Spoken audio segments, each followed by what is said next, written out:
kata kejayaan awak hari ni itu menasib atau virus sekejap je? Apa je bang?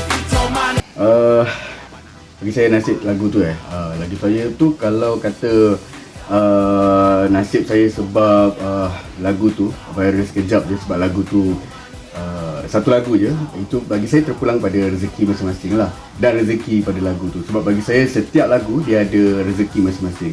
Jadi kalau orang kata saya viral sekejap, sebabkan satu lagu je viral, itu pun rezeki bagi saya. Okey, kalau lagu seterusnya tak menjadi, adakah awak berjaya sebagai penyanyi masih boleh bertahan? Kalau lagu katalah lepas ni, kalau tiba-tiba ada saya keluarkan single yang next single kan, tiba-tiba ada tajuk senja pula.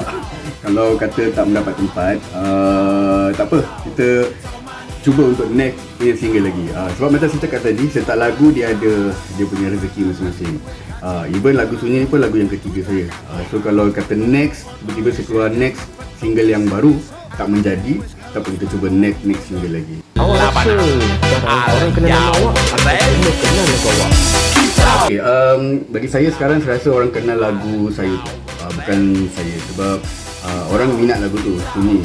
Tapi kalau kata kalau kita pergi mana-mana pun, kalau awak pergi mana-mana pun tanya kenal Sama Maruk ke tak, orang kata masih siapa satu Sama Maruk, macam tu. Saya rasa orang lagi kenal lagu tu, dan saya rasa saya suka macam tu, sebab sebenarnya saya masuk industri untuk mempertengahkan karya saya.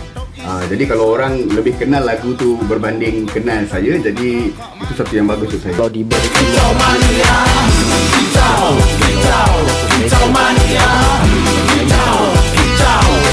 bagi peluang untuk berkolaborasi dengan artis baru atau komposer yang terbaru, saya rasa saya nak bekerjasama dengan Heli Saini. Sebab bagi saya rasa Heli Saini sekarang adalah seorang komposer yang sangat in dalam zaman sekarang, dan karya-karya dia sangat bagus.